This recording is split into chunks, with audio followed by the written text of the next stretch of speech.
Hey folks, I hope you're having a great day. I'm Harini and you're listening to The Price Tag.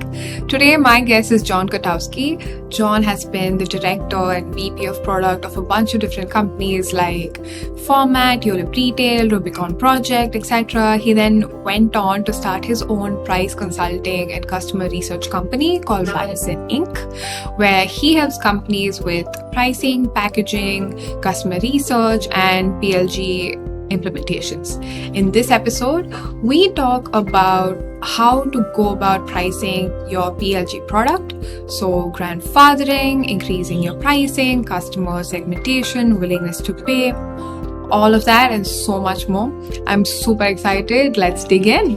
I actually found you because of your LinkedIn posts. All of them are super practical and you get these little nuggets of insights in every single post. It's very useful for anybody who's in the pricing field. Do you actually want to start the podcast by giving the listeners some context about your journey so far? How has it been?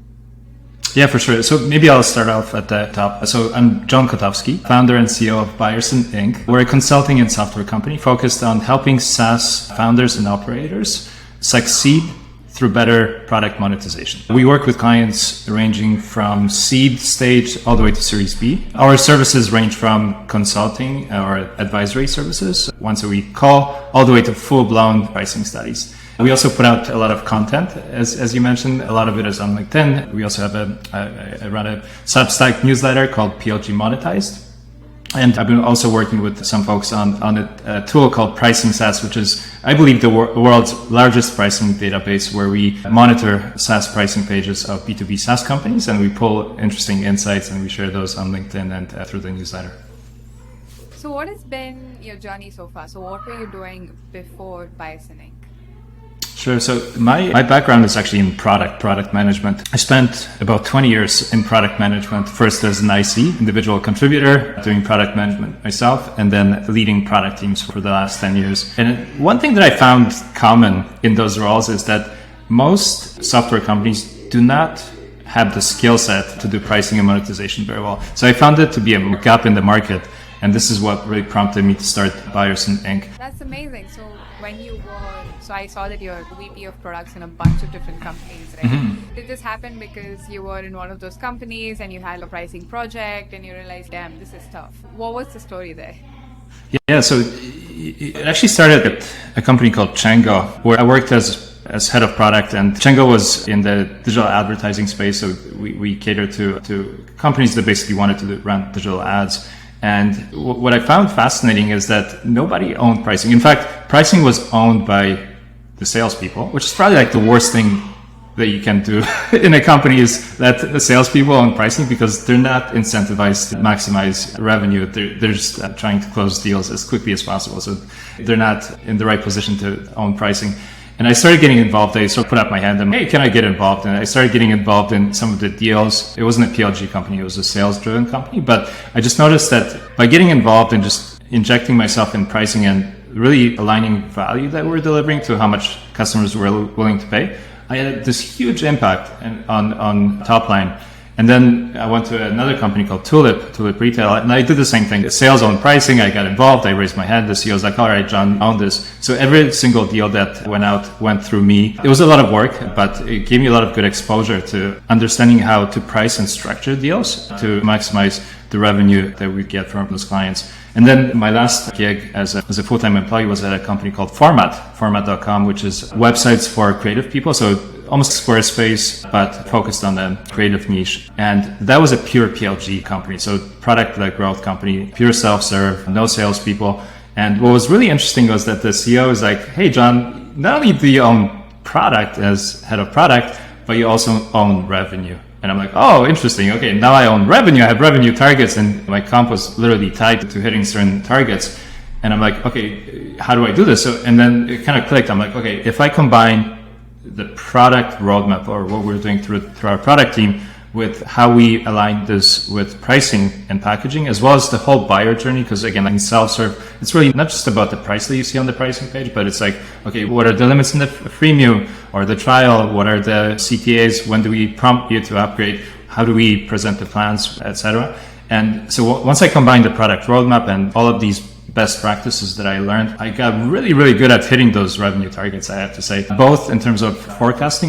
We're introducing a new feature like video, and we're going to target this customer segment, and therefore we need a plan, and we're going to price it by minute to actually delivering and hitting those targets. It was a bit of a journey over the years as somebody who led the product org over the decade. That must have been super different, right? To go from just product manager in a sales-led place where, I mean, you were hand-raising and all of that, but to actually have your comp tied to revenue and having to forecast and all of that, wow, that's a big jump. It was interesting, yes, for sure. Who do you think should actually own pricing? Maybe you can talk about this in different stages of a company. Who do you think should own pricing? That is an excellent question. I love that question. So historically, especially the smaller companies, earlier stage companies, it's usually who owns pricing and how do they even go about pricing. It's typically the founder. One of the founders will set the price, but the way they go about setting the price is very sort of rudimentary at first. Typically what happens is they look at the next competitor and say, okay, these guys are pricing at X, so I'm going to either match or go higher or below what they're pricing. So that's how they typically do it. And to be honest, there isn't a lot of options out there, especially if you're seed or Series A or even earlier. You can go to Profitwell, which has been around for ages, but they charge $15,000 per month. And they usually try to lock you in for an annual contract, so you're paying $180,000. So it's not something that most founders can afford during those early stages. So there isn't a lot of choices, and this is sort of the gap that I saw when starting Byerson. But to answer your question, who should own pricing? I think given that in SaaS, pretty much exclusively your pricing strategy should be around value, so the value that you're creating through your product, I truly believe the person who owns product should either own or drive pricing. So it could be head of product, it could be a CPO, it could be the founder if they're leading the product org, but they should be the ones who own it. And the reason why I say this is because, again, they know what's on the roadmap. They control the roadmap. So as they're adding new features, as they're building out the product and delivering additional value, they have to be involved, and it's good for them to drive this in so translating that value to how much customers are willing and how they're buying and what they're paying. I did that at 3 different companies, and again, it worked very well for me as somebody who led product. I think there's going to be a shift, especially as more and more companies are going with product-led growth, where product is responsible for generating revenue. Nice, that's interesting. Okay, so I think this is kind of your jam, so let me get to this. So most people that we speak to, right, they say that they need to increase their pricing. They know they need to do it because they're like leaving money on the table. And I'm assuming that's how most of your prospects come in, saying, I need to optimize or increase my pricing. I need your help strategizing it and figuring it out. So how do you actually go about increasing your product's prices? What are the steps that a company needs to go through? And what are some pitfalls that you need to avoid? What I usually do with clients is build out their monetization models. I usually include 2 parts to the monetization models that we built. The first one is about the customers. Who are the customers that you're selling or who are buying from you?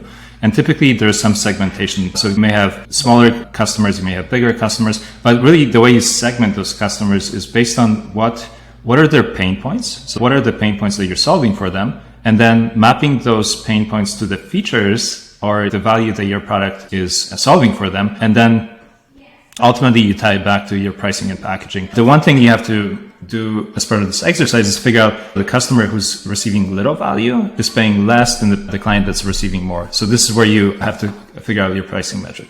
So once you figure out that part of the monetization models, who are your customers, what are their pain points, how are you solving them, and how does that thing scale? That's when you can start talking about different pricing models. Are using usage-based pricing, and there's multiple types of usage-based pricing. There's drawdown, pay-as-you-go, etc. Or is it based on tiers, or is it seat-based, etc. So that's on the pricing and packaging part of the pricing model. And then there's the forecast. So you look at the numbers and you're like, okay, given my current metrics and the changes that I'm proposing, or even the baseline, here's where we're going to end up at the end of the year. So where I usually come in is, okay, given the exercise that we went through and understanding your customers, here's some of the tweaks that we can make. And here's what this means in terms of revenue. Now, you asked about raising prices. That's one of the tactics that we can use. But when raising prices, you have to be careful because raising prices will put pressure on your conversion rates as well as potentially your churn rate. So if you, let's say, double your price as an example, some customers may not be happy and therefore they may leave. So your churn rate increases. You might be pricing out some customers so they don't convert. So you have to balance the two. Now, when you do price increases, there's a few factors to keep in mind. The first one is, again, you have to figure out what is the right amount to increase. And to be honest, the best way to do it is just use a spreadsheet, model this. So for every percent that you increase your prices, what's the impact on churn and conversions? The second thing is communication. So you have to communicate this both internally and externally. So internally, you have to let your finance team know, you have to let your customer success team know, you have to give them scripts, etc. And externally, you have to notify your customers. Netflix has done this for many, many years. So if you look at the emails that they send out, they're actually really good emails. They tell you we're increasing prices but they also match those with the value that you've been receiving. So it's like, here's all the movies that we've added. Here's all the content you've been consuming. So as you're announcing price increases, reinforce the value that you're delivering, and then potentially throw in some nice messaging. It's like, hey, we're bootstrapped, or we use those money to put that back into R&D. So communication is key. And the other factor is, which is really important, is to grandfather or not. This is huge because if you're increasing prices for new customers only, it's easier, but the impact on your revenue is not as big. If you increase price across your entire customer base, the impact is much greater. But you have to keep in mind, if you have customers on annual plans, so if they renew every 12 months, then it will take you a year for that price increase to fully kick in. So there's a lot of logistical considerations. How do you track this? Make sure you send an email 1 month before a renewal that their price is going up. So there's a lot of instrumentation and reporting you have to put in place to make sure that whole process goes smoothly. But most important thing, again, out of everything that I said, I would say is communication. Yeah, that makes a lot of sense. So I'm actually interested in the first point that you said, I think, which is basically willingness to pay, right? How do you go about figuring out which segments of your customers, how much are they willing to pay? Yeah. So that's a really good question. And it's something that a lot of people struggle with. First of all, you can look for signals. So one, if you have a product in market and you're selling it for some price, so you've already launched, you can look for signals such as low churn rate. If your churn rate is 1, 2, 3%, if it's really low, that means you have a sticky product. So there's an opportunity to raise prices.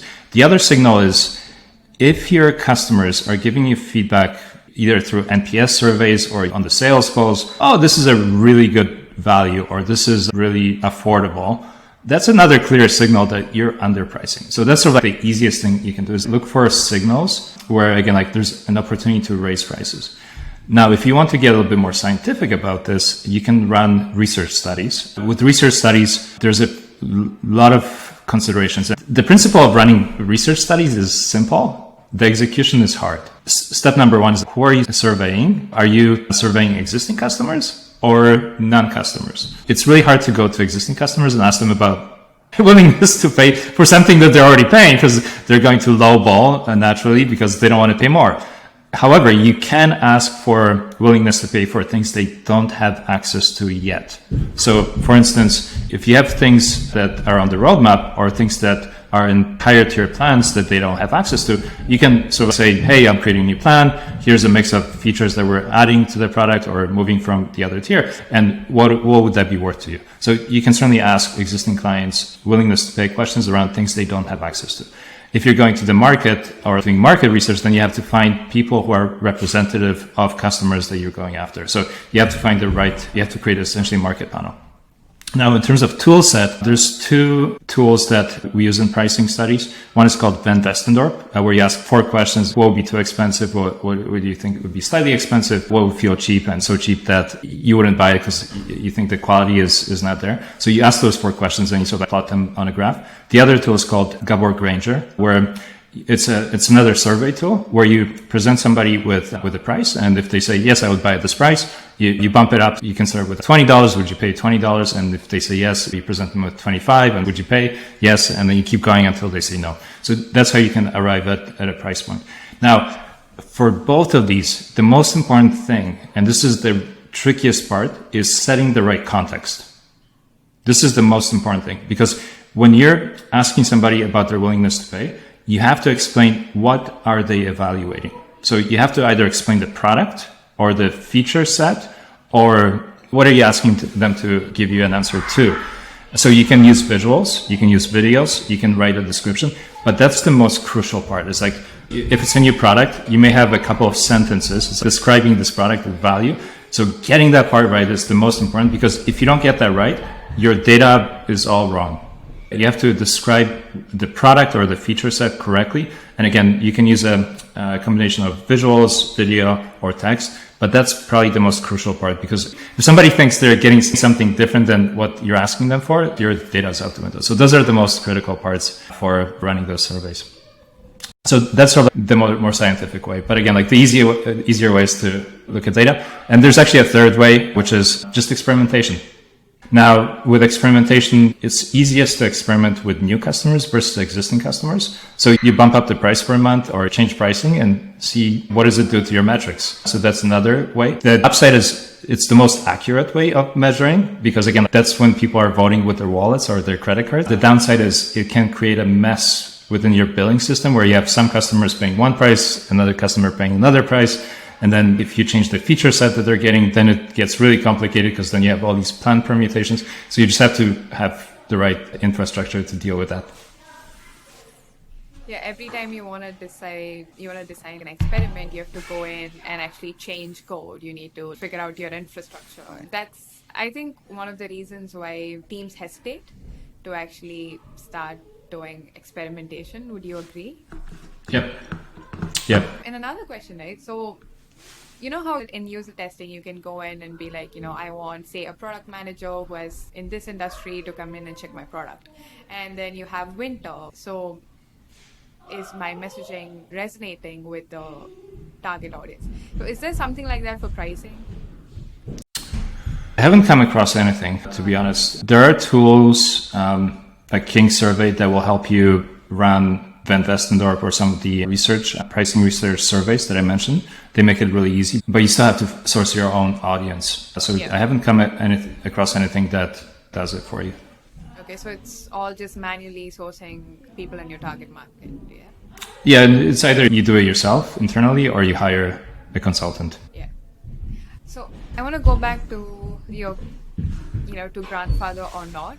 What are some, say, inflection points or signals where, like, if this is happening, then you need to grandfather. You need to really consider doing that. If this is happening, then you really shouldn't. So what are maybe some situations? Yeah, so when it comes to grandfathering, ultimately, when you grandfather, you probably don't want to do it forever. At some point, you want everybody on the same pricing. So it's more of a timing. Do I do it at the same time as when I increase prices for new customers, or do I stagger this so I increase for new and then worry about existing customers? I think, as I mentioned before, whenever you increase prices, you have to consider what impact is this going to have on churn. So for existing customers, for grandfathering, it's like, okay, so if I increase prices, does this mean I'm going to lose more customers? One way to deal with this, and this is something I've done before, is you can create playbooks for your support teams or your customer success teams. So if existing customers get really upset, it's like, hey, I'm leaving because I can't pay this much. You can provide them with playbooks that basically say, okay, we're willing to give you a discount or keep you on previous pricing or throw in an extra feature. So you sort of give them a script that they can follow to make sure you mitigate the risk of losing a lot of customers due to a price increase. So again, to answer your question, I don't think it's whether you grandfather or not. It's more about timing. So do you want to do it at the same time, or do you want to delay it? I would say raising prices for existing customers takes a lot of coordination across different departments. So you really have to make sure everybody from your development team who's managing the code for billing, and so how it maps to the feature set, all the way to people who are on the front lines dealing with customers, they have to be equipped and they have to know what's going on. And if you're going through multiple price increases per year, then it gets really messy, because then you have old price increases and now new price increases before they took full effect. So it's really about the coordination. So the other important factor is, do you have the team internally to help you execute and see it all the way through from the moment you announce the price increases till the last customer is on new pricing. So you said that if you can't source your audience manually, you go to a research consulting firm. Do you do that at BioCynic? Yes. So I have a network of researchers that I work with. So for the most part, I work directly with founders and operators. But if needed, I bring in a researcher or a data analyst to help run these research projects. So yes, that's one of the services that we provide. Okay, that's perfect. Because I cannot imagine having to find enough people to get an actual accurate answer. So that would be a huge project by itself. And then you have to run experiments, and then if it's going well, then you have to do the tooling internally. So it sounds like a project that will go on for years and years.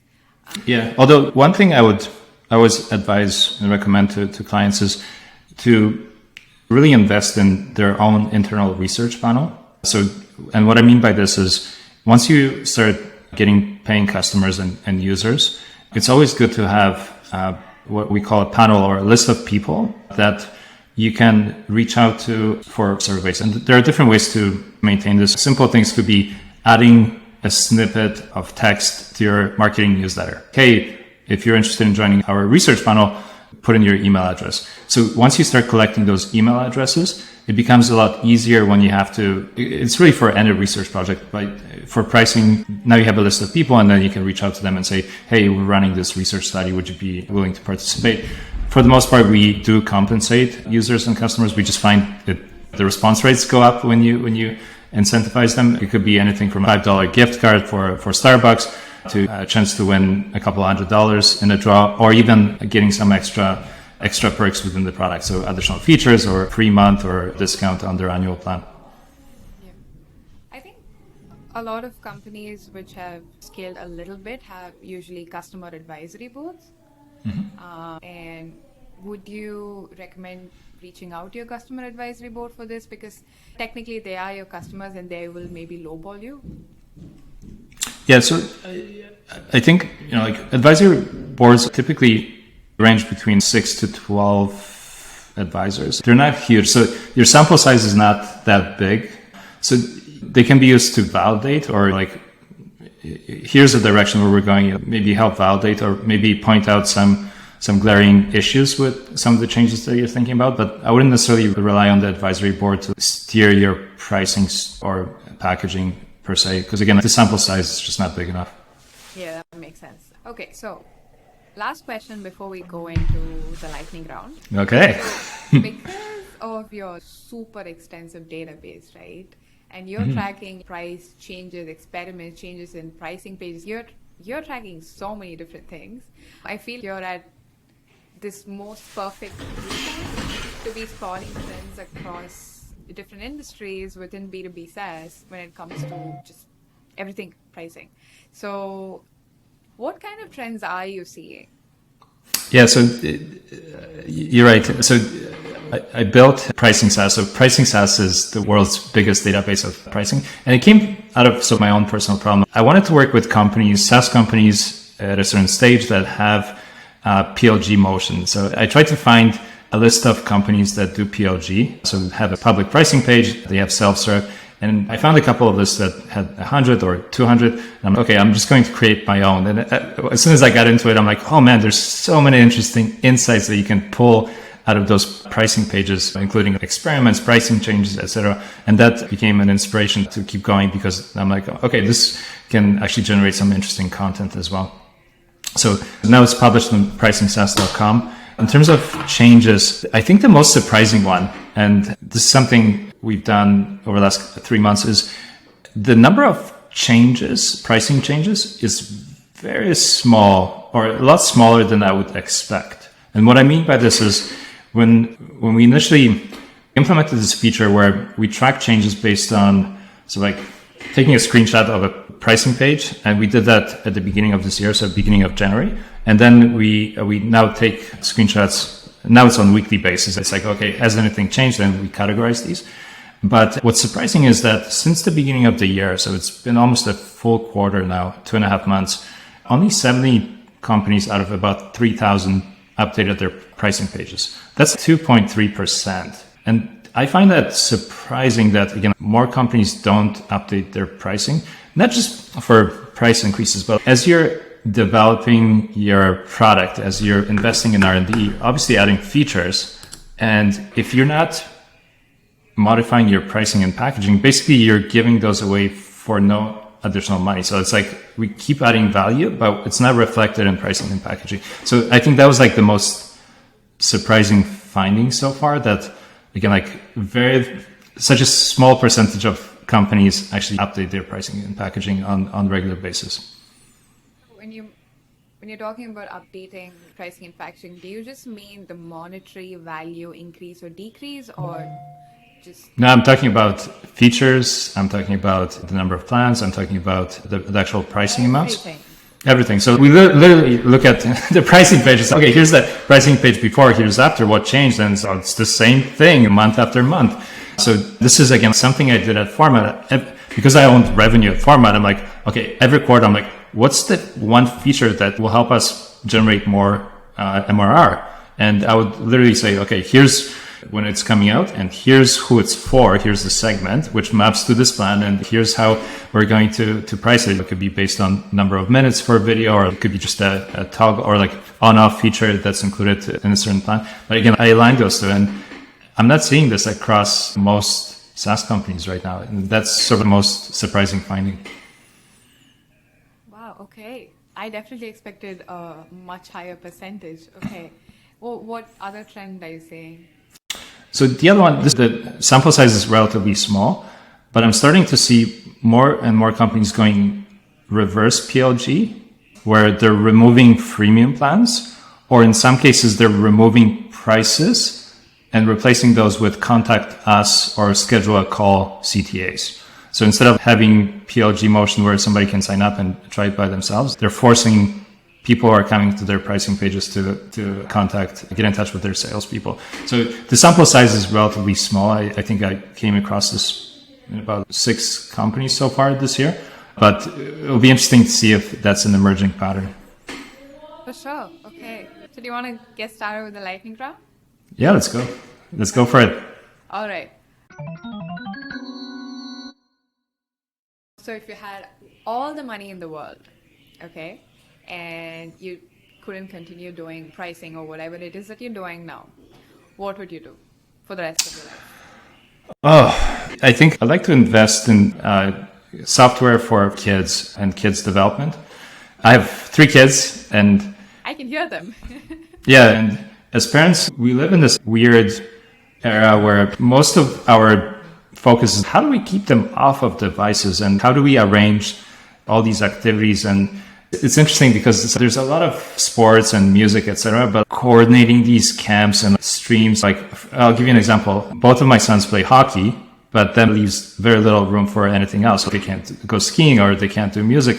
And I'm just like, okay, there's got to be a better way to like help figure out what are they into and put them on these streams and help organize this. So I would invest in something around technology to help to make it easier for parents to set up their kids for success in terms of what they're interested in. Wow, that's very interesting. Okay, so what is your favorite book/author? So I read a couple recently that I really enjoyed. Monetizing Innovation is one, which is a great book. If you're a founder or somebody who's trying to get into pricing, it's great. It's got a lot of practical advice. The other one that I read, this is an ebook that I picked up the other day. It's called The 150 Million Secret by the CEO and founder of Lemlist. He's a French guy. I'm going to butcher his name, so I'm not going to even try to pronounce it. Yes, Guillaume Roubache. Yeah. So he bootstrapped his company. He gives a lot of practical advice. So I really enjoyed reading that book as well. Nice. That's interesting. So what are some good quality resources when it comes to pricing, or certain maybe people to follow? I mean, Patrick Campbell, he's the godfather of pricing, the original. Now he's part of Paddle, so he's doing a lot of conferences and events. They still put out pretty good content, although the content sort of has shifted a little bit. And now that he's part of the Paddle, to be honest, There's not a lot. This is one of the reasons why I'm putting a lot of content out there, because I think there's a gap. Obviously, OpenView does a lot of content. So Kyle from OpenView is definitely worth following.